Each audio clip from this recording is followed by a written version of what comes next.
Good day, mate. How's it all going to the people that watch me, to the couple of hundred I get, which I'm very proud of. I'm very happy that amount of people watch me, so thank you. Yeah, I was just talking about war and that and how it's amazing. We've got all these super intelligent, because there is some super intelligent people behind things, running things and all that. You'd think they'd find methods in which we don't have the war. I mean, to even create machines of war, for goodness sake, it's ridiculous. Come on, there's bound to be the odd extremist here and there, but in my opinion, extremists are created throughout the system, and surely one of these systems, so this eye's a bit still full of blood,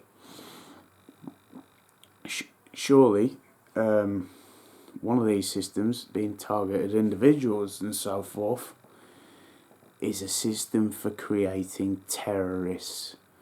And surely that's been proved by people like that Myron May and Aaron Alexis, and goodness knows how many others who haven't even known they've been targeted individuals and just thought, fuck, this is, I'm just going mental here. I'm hearing these voices telling me to kill the head of state, you know, that sort of thing. It's because we're being experimented on. And they're using religion and old religious texts as a method in which to start war between people. Why can't people just agree to disagree? This is fine and this is fine. No, we won't go doing the stuff it says in the olden terms, cutting off hands and stuff like that. That's not on. We all know that now, but we'll still stick to some of the lines it says. Why can't people do that? Fucking, see what I say about the neighbours. I'm going to blast my music in a bit anyway, so I don't have to listen to the neighbours yabbering on. Always on a Sunday, it's because on a Saturday they've always been pissed up and all that, so they're just jumbling about on the Sunday, just recovering themselves. My ankles are still mashed up, so what I'm going to do is do a good workout on my bench without using my ankles at all. Well, apart from trying to plant them into the floor a bit. So I'll be doing a bit of bench pressing or whatever. So I'm still going to try and stay fit even when I'm injured and stuff like that. This is a whole new crazy thing as well. I went to Scarborough Hospital, which was they immediately sent me for a CT scan for my brain because I'd had like a big wallop to the head injury. And apparently I'd been there before for a head injury, not according to them, but according to papers for when I was arrested for the stabbing that time when I'd been put in prison, but I'd been in hospital for days and days before, which was Hull Hospital that I got taken back to, but I have no recollection of this. Apparently I went to Scarborough Hospital, did one of them testers and eye test things and all that, and I was completely compos mentis, even though I'd had about 20 cans of booze inside me and a load of anti-anxiety a load of Valium, basically. Apparently I'd done the test perfectly, so they sent me on my way back to jail. But then when I woke up again in jail, I was so I had a bleed on the brain. I mean, there was blood, but all my eyes were covered over with blood anyway. Both my eyes were black, swelled up. My nose was all bruised down the middle. Got a big cut across that eye. I've still got a scar from that. I had like a big cut. You could probably see on my chin somewhere. You can see where there's joins in where they'd already cut, and there's cuts and bruises all over me. And yeah, so I went back to Hull Hospital and had to have a brain scan immediately, and they found I had a bleed on the brain. But I'd apparently gone to Scarborough, so there's all this strange stuff going on there where I don't remember going to Scarborough, but there's paperwork saying I did, as if they've taken someone else in my name and had them do the test perfectly. I don't know, because it wasn't me that was there. And I could have died. There was quite a good chance I was going to die from that head injury. I mean, I could continuously feel in my heart, it felt like it was giving up on me, you know, like glunk, glunk, glunk. Every so often I could feel the blood running down the back of my head. It was awful. Laying there in jail cell, I'd said to the prison officers who like left the doors open because they knew how bad I was. I said, I think I'm dying. I think I'm gonna die. This is the worst injury I've ever had. Head injury wise, I've had plenty of head injuries, but that was the worst head injury ever. I mean, the bruise on the back of my head was like, it was out there. It was like I'd been hit with, I don't know, some sort of baseball bat on numerous times, something extremely heavy and metal. That thing that happened to me the other day was just one big heavy handheld metal object, like I've got one up there, like a Buddha type thing, you know, that's rock solid metal that was just slammed across the side of my face from behind. So the cowards they don't even want to show them face. I know who did it too, but the cowards have to go behind you to do these things.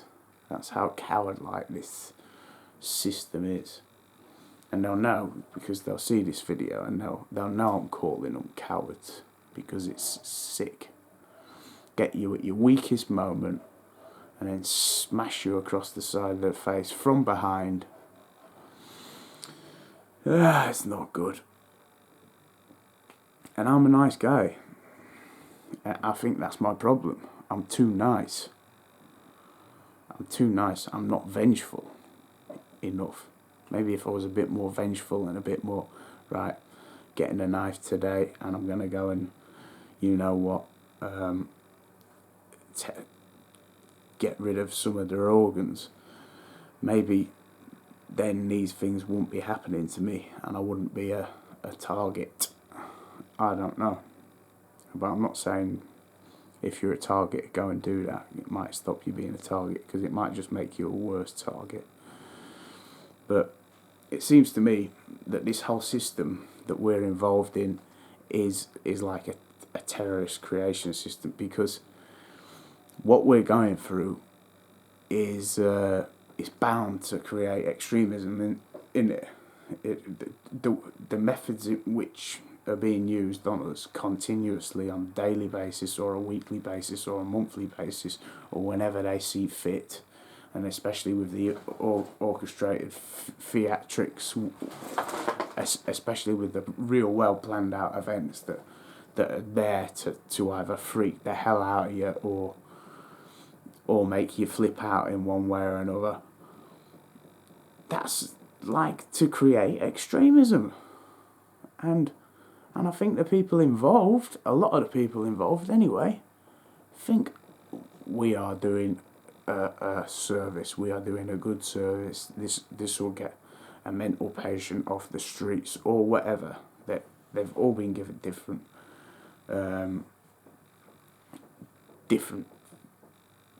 ideas. They've all had different ideas put into their heads. And it just shows how crazy that the good people can be run by nutters.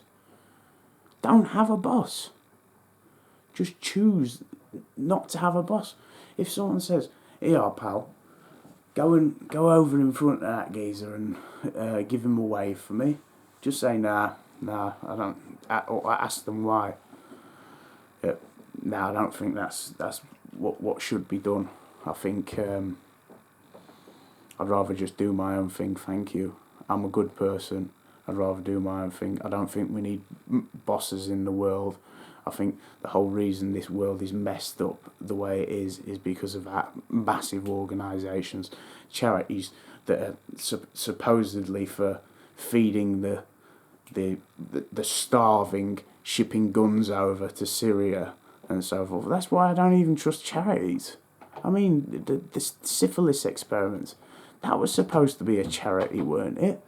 But instead, they were allowing men to die from bad blood whilst giving them injections of experimental drugs, letting them die of syphilis when they had the cure, antibiotics, but just continuously injecting them with these experimental drugs to see how long they could go on with the madness of being syphilized.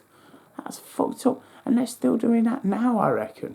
And right, this may or may not be true, but this is just a theory of mine.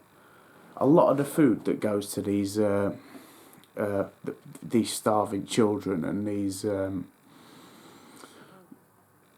places all over the world, these aid packages and all that, how the hell would we know? And how the hell would the people delivering them know? The kind-hearted people that are taking time out and spending their own money to do these charitable events to help people know that the food that they are giving these people aren't filled with some form of experimental drug, and just every now and then some scientist comes to check up on them, test their blood, and it's got an extra test in it to test for something else. I mean, these could be the methods they use to create biological weapons. These are just my thoughts. But this is what I am concerned about, because I know how corrupt these things are and how corrupt these things have always been. I'm going to try and pump some weights in a minute anyway, and I only do that not for my aesthetic looks. I don't know what's the right word. Just to try and keep me as healthy as possible while this shit is happening. But you can hear the church bells chiming. It's nice.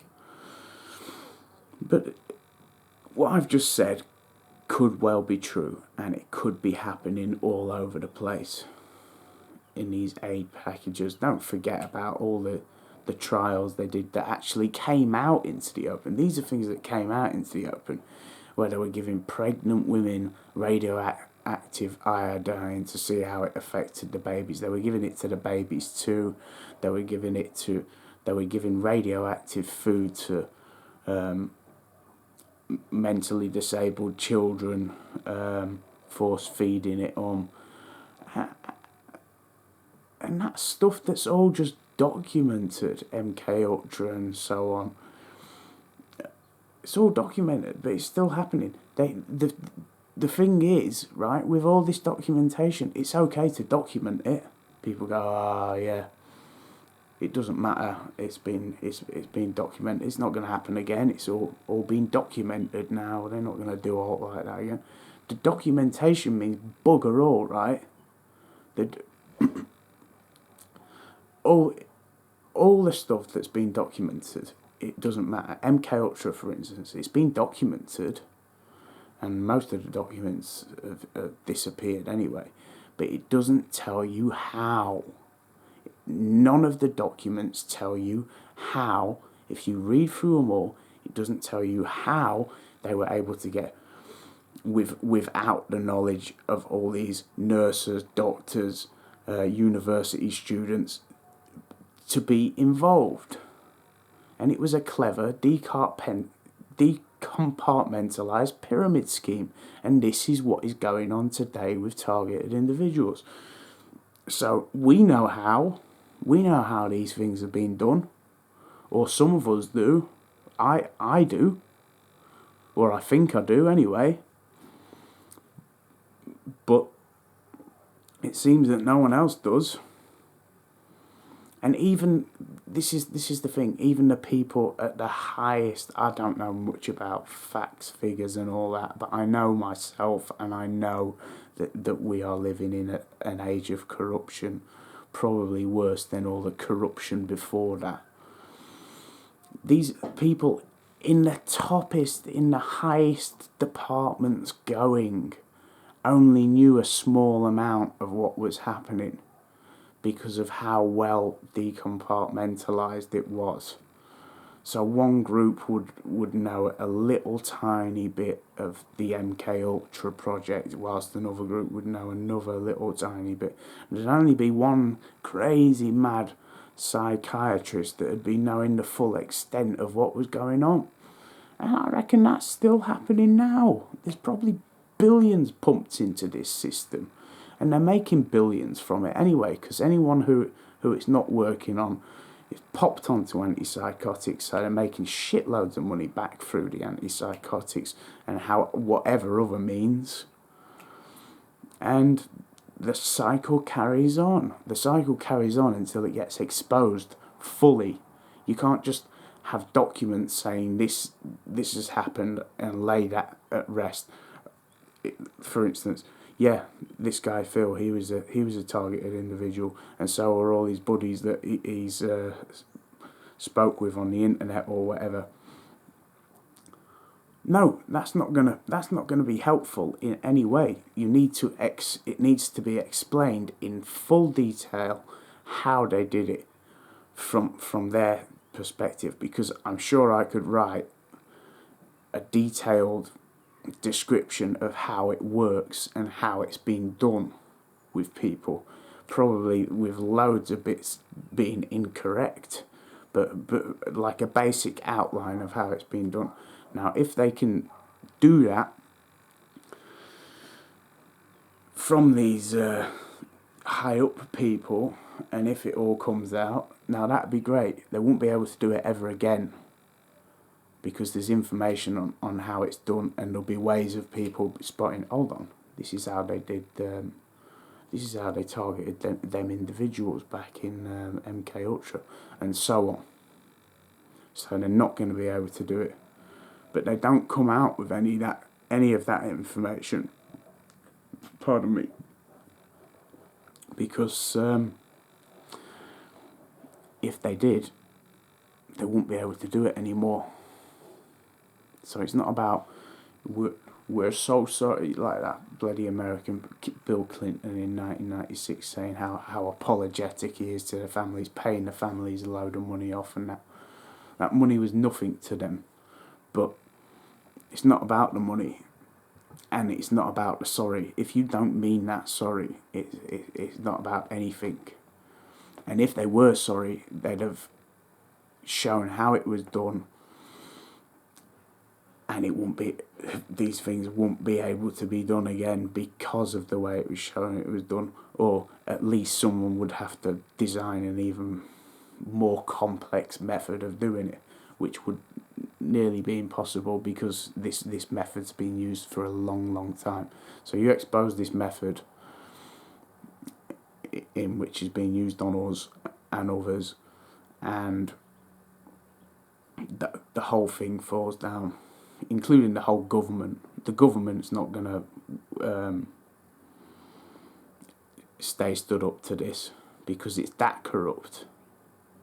So everything's going to have to be redesigned, resorted out. Just no government, I don't know. Something's going to happen anyway, because it is freaking ridiculous. Sorry, my ankles are in a load of pain. But I'm going to go and do some weights now, and I'll upload this video to the old internet thing. I'll do it on this one now because the internet one, as soon as I start speaking, it goes bang, clicks off straight away. And then it will say, do you want to retry? You'll retry 5 minutes. You'll get onto a point that you want to make, and then it will click off again. So, right, okay. Right, thank you for listening.